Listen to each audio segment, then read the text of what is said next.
Don't be rude. You are fake news. And we had the most beautiful piece of chocolate cake that you've ever seen. Does that make sense? They will be met with fire and fury. Does that make sense? This egregious display of hatred, bigotry, and violence on many sides.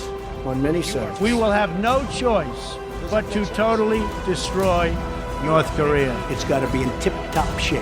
He is a sick puppy. You are fake news. Salut et bienvenue dans Trump 2020, le podcast IFRI Slate TTSO qui décortique l'actualité de la campagne présidentielle américaine, en compagnie de Laurence Nardon, Madame USA à l'IFRI. Bonjour Laurence. Bonjour Romain. Le nombre de cas de Covid commence à baisser aux États-Unis, doucement, enfin on en est quand même à 113 000 morts, et certaines régions tentent le déconfinement. Je me suis dit qu'il était temps de faire le point sur le bouleversement économique massif causé par l'épisode de pandémie que nous venons de traverser. Partant d'une situation de plein emploi au début de l'année avec un taux de chômage de 3,5% en février, ce sont plus de 40 millions d'Américains qui se sont déclarés sans emploi en mars et en avril. Ils ont fait exploser le taux de chômage à 14,7, quasiment 15% fin avril, un taux jamais atteint dans l'après-guerre. Autant vous dire que c'est une catastrophe. Or, la semaine dernière, surprise, le Bureau des statistiques du travail, le Bureau of Labor Statistics, le BLS, annonçait la création de 2,5 millions d'emplois en mai, ramenant le taux de chômage national à 13,3%. L'économie américaine commence-t-elle à sortir du marasme ? C'est ma première question. Laurence, et plus généralement aujourd'hui, je voudrais que nous parlions d'économie, mais surtout de l'emploi aux États-Unis. Alors d'abord, pourquoi cette remontée annoncée vendredi a-t-elle été aussi surprenante ? Eh bien Romain, c'est parce que les experts du BLS, donc cette agence qui dépend du ministère du Travail, le Department of Labor, ne s'y attendaient pas. Avec les magasins et les restaurants qui ont rouvert en mai, les personnes qui ont retrouvé un emploi sont tout simplement revenues dans leur emploi précédent. Leurs employeurs n'ont pas publié d'offres d'emploi et donc le mouvement de réembauche ne s'est pas vu en amont. Bref, cet indicateur sur l'emploi est très favorable, mais bien sûr, on va voir si ce mouvement se poursuit. Mais plus largement, il faut en effet parler de l'emploi aux États-Unis parce que cette question est révélatrice du modèle social américain. D'une manière générale, les économistes disent que les États-Unis ont depuis longtemps fait le choix du plein emploi, et ceci en employant deux méthodes. La première, c'est le choix de politiques budgétaires et ou monétaires qui ont sans arrêt boosté l'économie depuis 1945. Alors on a eu dans un premier temps des politiques budgétaires très favorables, c'était dans l'immédiate après-guerre. Elles ont évidemment créé de la dette publique. Et puis à partir des années 1980, avec la révolution Reagan, on a eu des politiques monétaires très accommodantes qui, pour leur part, ont entraîné un fort endettement des ménages. Depuis la crise de 2008 et jusqu'à aujourd'hui, on a une alliance de ces deux politiques avec des plans de relance et ce qu'on appelle le quantitative easing. Alors, juste un petit mot sur le quantitative easing. Le quantitative easing, c'est ce procédé par lequel la Banque centrale rachète des titres de dette d'État aux banques, leur distribuant ainsi du cash, qui, à son tour, permet aux banques de prêter à des taux très bas aux entreprises et aux particuliers de manière à faire repartir l'économie. Mais Laurence, vous parliez d'une seconde manière d'assurer le plein emploi. Qu'est-ce que c'est cette seconde manière ? Eh bien, la seconde manière, c'est un choix politique. C'est l'idée que le plein emploi va être conditionné par des niveaux de salaire très bas et une sécurité de l'emploi quasi inexistante. En ce qui concerne le niveau de salaire, je rappelle juste que le salaire minimum fédéral, il est fixé à 7,25 $ de l'heure. Évidemment, après, les États font ce qu'ils veulent. En Californie, le salaire horaire minimum est aujourd'hui à 12 $ de l'heure. On est sur un modèle inverse du modèle français. Comme vous le savez, le niveau des salaires et la sécurité de l'emploi sont ici plus élevés.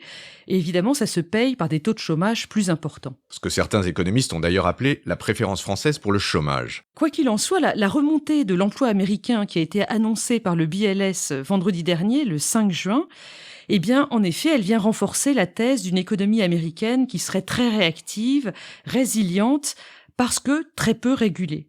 D'un côté, il n'y a pas de frein aux faillites et aux licenciements, et de l'autre, l'économie rebondit plus vite. Et donc, vous voyez bien que ça vient justifier le système libéral par rapport au système plus protecteur. Ouais, mais la contrepartie, c'est qu'il y a aussi beaucoup d'emplois très mal payés. Ben oui, c'est vrai, les emplois peu qualifiés et mal payés abondent dans le secteur des services aux États-Unis. Les personnes peu qualifiées, les minorités, les immigrés récents sont contraints d'accepter des emplois très mal rémunérés et des temps partiels imposés. Mais il y a aussi des emplois à temps plein qui ne payent pas assez pour vivre décemment.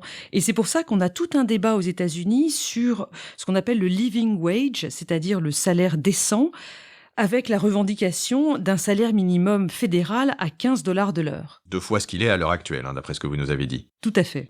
Et enfin, il faut aussi parler de la gig economy, cette économie des petits boulots comme Uber ou les livraisons de repas, où les personnes sont payées à la tâche, sans aucune stabilité et bien sûr sans aucune couverture santé. Et alors comment ils s'en sortent tous ces travailleurs ? Eh bien, les Américains qui vivent dans la pauvreté recourent pour beaucoup d'entre eux à l'aide alimentaire fédérale. C'est un programme qui date de la Grande Dépression dans les années 30. À l'époque, on parlait de food stamps. Désormais, ce programme s'appelle le programme SNAP, Supplemental Nutrition Assistance Program. Le nombre de bénéficiaires est passé de 9% en 2008 à 14% en 2013, le point le plus haut dans les années récentes. Évidemment, ces food stamps sont un sujet d'opposition idéologique entre la plupart des républicains qui veulent les réduire parce qu'ils encouragent la paresse principalement chez les minorités, je mets ça évidemment entre guillemets, et de l'autre côté, les démocrates qui, eux, veulent renforcer ce programme. On imagine que c'est un programme dont l'importance est renforcée par le Covid, non ? Oui, une étude de ce think tank de Washington, la Brookings Institution, montre que pendant la crise du Covid, ce sont 23% des ménages qui disent manquer d'argent pour acheter de quoi se nourrir, contre 16% au pire de la grande récession de 2008. Bon, il faut quand même parler de la loi CARES qui a été adoptée fin mars par le Congrès de manière tout à fait bipartisane et qui a débloqué 2000 milliards de dollars pour aider la population. Mais revenons à la structure de l'emploi aux États-Unis. Avant la crise actuelle, qui a été extrêmement brutale, il y avait déjà des évolutions importantes, et notamment en matière de chute d'emplois industriels. Oui, et là, il faut reparler effectivement de cette perte des emplois manufacturiers aux États-Unis depuis la fin des années 1990. Entre 2000 et 2010, l'industrie manufacturière aux États-Unis est passée de 17,5 millions d'emplois à 11,5 millions d'emplois, c'est-à-dire une perte de 6 millions. Alors cette évolution, elle est liée évidemment à la robotisation, mais aussi au départ des emplois vers le Mexique et la Chine à partir de 2000. Cette thèse est confirmée par 2 études très sérieuses de 2016, notamment celle du MIT, dont l'un des auteurs est l'économiste David Autor. Elle explique que l'importation de produits chinois après l'entrée de la Chine dans l'Organisation mondiale du commerce après 2001 a détruit 1 million d'emplois directs et 2,4 millions d'emplois indirects dans le pays. Alors évidemment, sous Bush et Obama, on considérait que c'était normal. Il y avait tout un discours sur la destruction créatrice à la Schumpeter. On pensait que les chômeurs allaient retrouver rapidement des emplois dans la tech et que tout allait très bien se passer. Mais bien sûr, il est resté très difficile pour eux de se former. Ils ne s'en sont pas sortis. Ils se sont sentis trahis par les élites de Washington. Et résultat, ils ont voté Trump en 2016.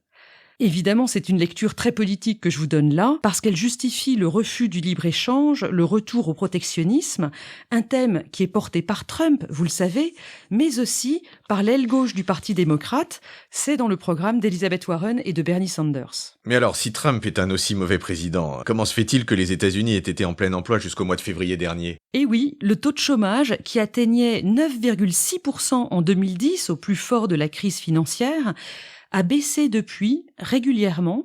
Il est passé en dessous de la barre des 4% en 2018. Eh bien, c'est parce que l'économie va bien. Elle a été boostée par la relance budgétaire entraînée par la réforme fiscale de Trump en décembre 2017. Et donc, elle a créé beaucoup d'emplois dans les services et même 500 000 emplois dans l'industrie. Alors, c'est moins que ce que Trump avait promis, mais quand même, c'est tout à fait notable. Je précise même que le taux de chômage des Afro-Américains est passé de 16% en 2010 à 6,2% au début 2020, un taux historiquement bas.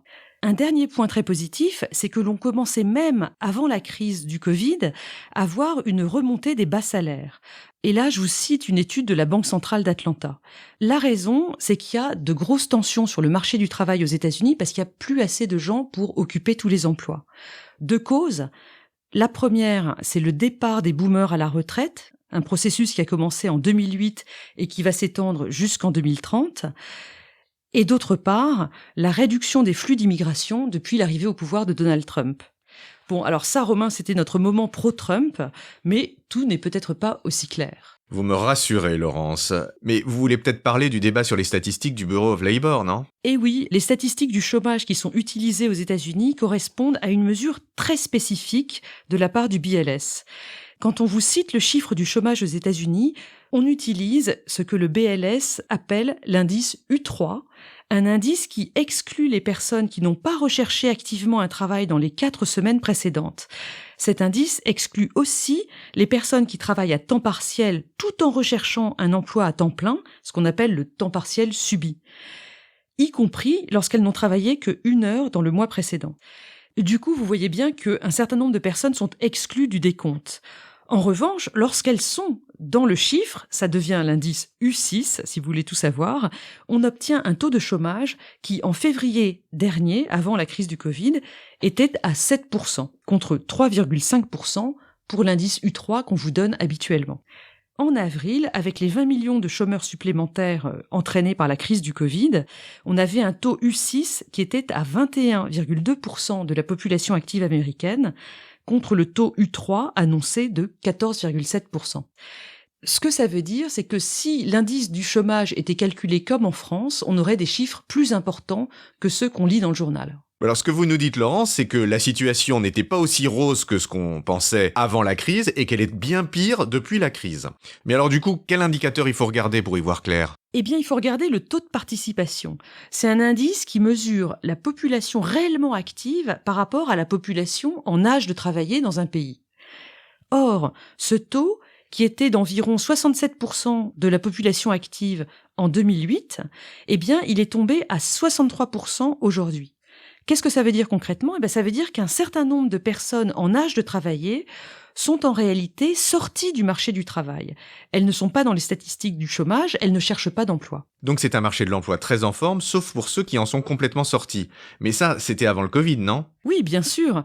Aujourd'hui, on a ce chiffre très positif de la semaine dernière, mais il est impossible de dire si ce rebond va se confirmer.